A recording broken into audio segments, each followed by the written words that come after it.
And welcome back to Magic. So we got another giant amount of stuff that got dumped on us today for Amonkhet, particularly the Masterpiece series, which in this set is known as Invocations. We also got a lot of new artwork and a couple new cards spoiled. So I don't have my phone on me right now, so I'm not going to do the spoilers, but I can describe the card and whatnot.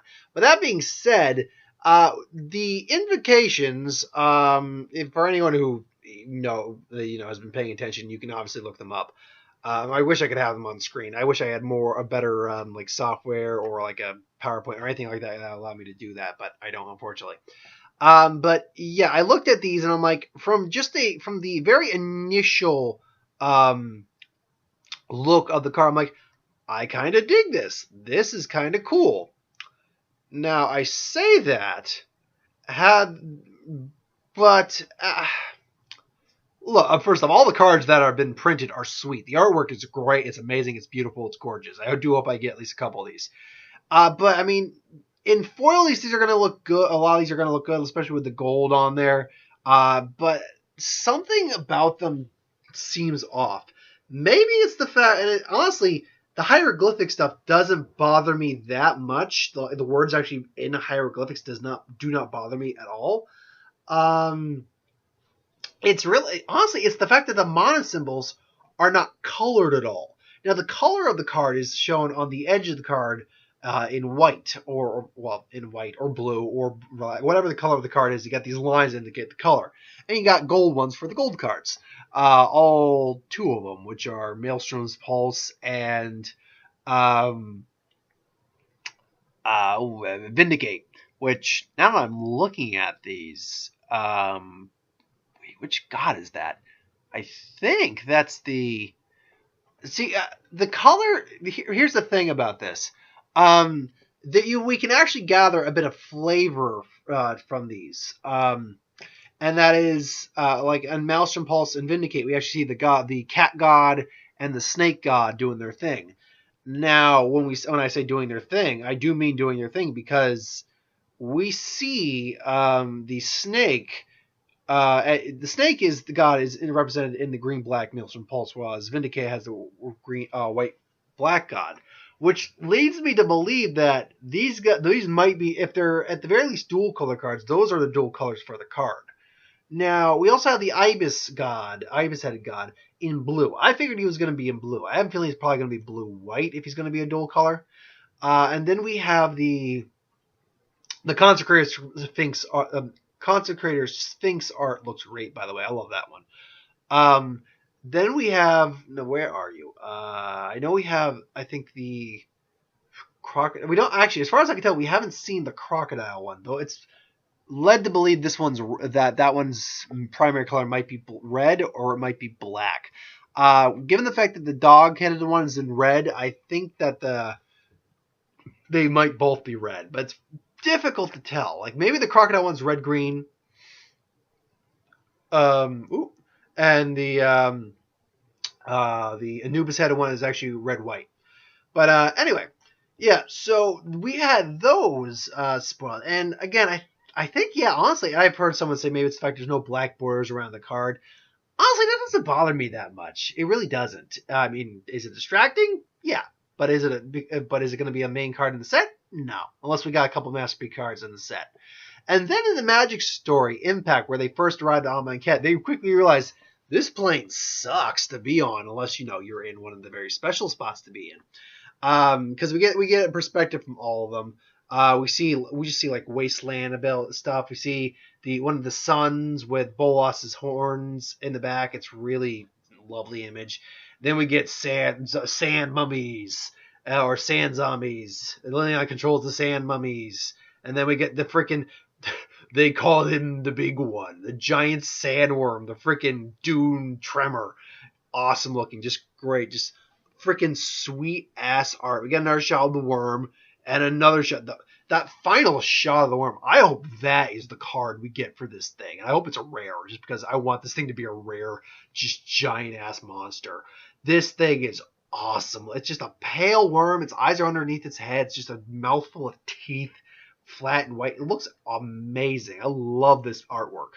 But we also got 3 new cards currently spoiled. We have True Heart Duelist. Well, no, it's taking back 2 new cards. And 2 new cards, and then the actual versions of the True Heart Duelist and the Glorybringer, I believe it was called, the Crocodile Dragon. Where are you? Ah, come on, crocodile dragon. Whoa, sorry, I just noticed my hair was like that. But anyway, yeah, the crocodile dragon it is. Now that being said, what the initiates face in the final trial is completely at, and I want to see if I get this name right, Hazoret's discretion. Now Hazoret, as we've actually now found out because of those some other art that I'll get to in a little bit, that you can find on MTG Salvation or Facebook, or just look it up, is apparently the Anubis-headed god, the jackal-looking jackal-looking god. And she apparently is the last god for trials, and then it's an honor to be killed by them, because then you may go to like a superb resting place or something like that. Very interesting. Now also we have another zombie jackal too. Miasma. There we go. Miasma Mummy. 2/2 for 1 black, 1 a color, so a bear. When it enters the battlefield, each player discards a card. So it's a discarder. And it's a pretty wonky looking art right there. Its breath does not merely offend the scenes or the senses. It pollutes the mind. And then Unwavering Initiate. So it's another embalmed creature. It's a 3/2 for 1 white, 2 of any color. So it's a 3/2 vigilance for 3, which on its own is a pretty decent card. Then you can embalm it for 4 and 1 of white. So 5 altogether, which means that you're getting again the token, which is a 3/2 for vigilance. Which, let's be clear, I'm going to probably call it right now. None of these embalmed creatures are going to be bad, because embalm seems like kind of a hacked ability in a couple ways. Simply because you're getting 2 creatures for 1 mana. Yeah, you got to pay more for it, but there's no downside really. There's just a lot of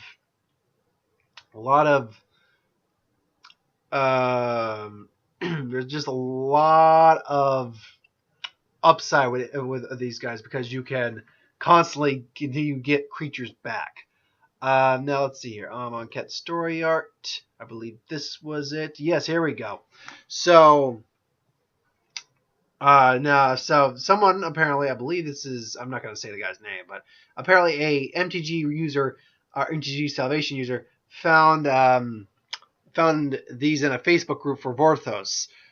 So going down the list, we have the Ibis-headed god, which we do not know the name of this god yet. But the gods that walk among the people, or excuse me, there are gods that walk among the people. The people gladly build monuments to these gods, as well as the god Pharaoh Bolas. So we get that same shot of the Ibis god. We get a temple devoted to the Ibis god, which has waterfalls. It's clearly going to be a blue-aligned god. Then we get a shot of one of the cities. In the desert oasis of Amonkhet, a beautiful and thriving city-state, Noctamun,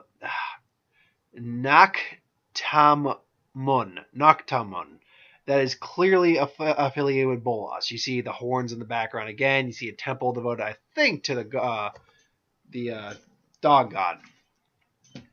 Then, of course, there's more going on the surface. The people are trained all their lives to aspire for physical and magical perfection, to be at the height of their abilities so that they can participate in the 5 trials, each aligned to one of the gods. A lot of them die, but they have been promised glorious afterlife by Bolas.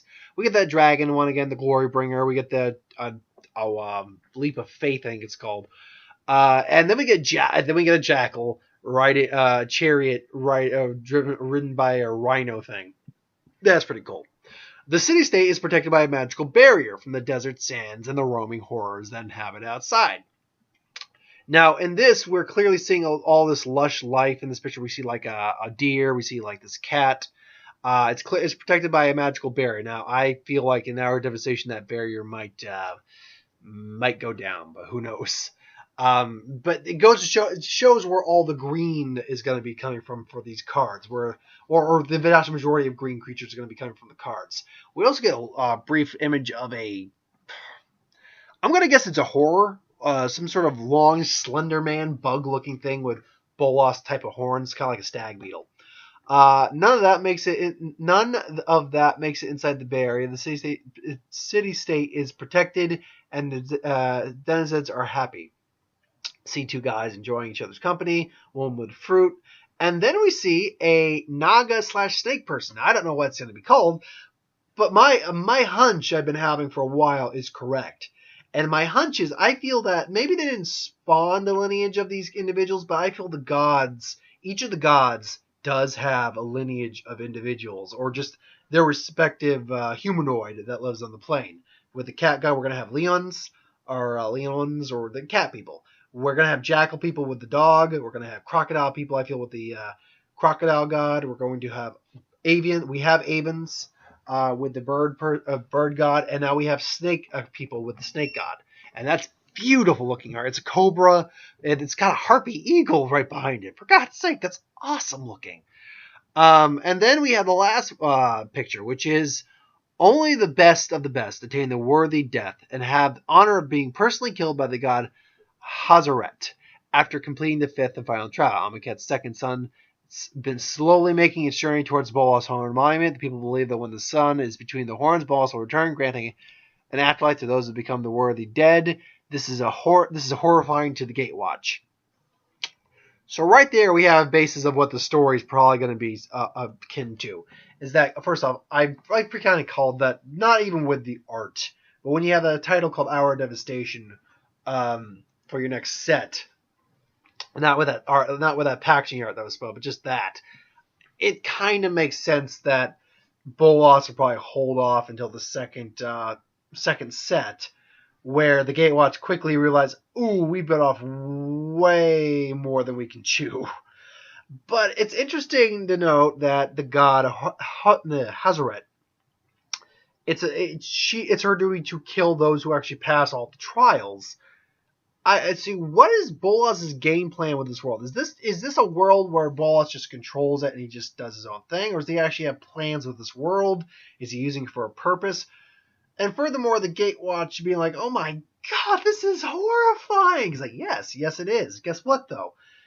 Supposedly, if Atlasan is an Aztec Mesoamerican Atlantean world next, get ready for more sacrifices, baby. That will be a fun time. But no, I can't wait for spoilers to start on Monday. I really can't. Now I have a feeling we're going to get a couple more few cards spoiled here and there, but they've been doing a really good job at not spoiling much from this set early. Like,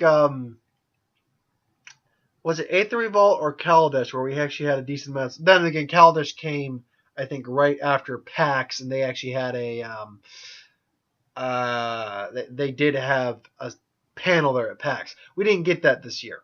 So, yeah. It's difficult to say, but no, I enjoyed myself. What am I saying? Sorry, the commercial distracted me. No, but I'm enjoying myself, I guess is what I meant to say. I hope you enjoyed. Like, comment, share, subscribe. As always, if you want us to review something, put in the comments below. Let us know. We'll do a review of it at some point. If you have ideas for who would win, Star Wars, what if, superheroes, who would win, anything I do in the channel, please put in the comments below. Let us know. We'll do a review of it at some point. I'll be back tomorrow with a Star Wars video, if more magic stuff pops up in our magic video. And Ghost in the Shell will be tomorrow. Samurai Jack and Dragon Ball Super videos will be up, or reviews will be up on Saturday. Box Office will be up on Sunday. I was gonna do reviews for the new It trailer. Here's my brief thought on that. Looked good. It looked like a creepy retelling. As for Spider-Man Homecoming, I like the trailer, but I agree with a lot of people that it did. I do feel it showed a bit too much, but we'll find out. Maybe it didn't. But anyway, thanks for watching. I hope you enjoyed. And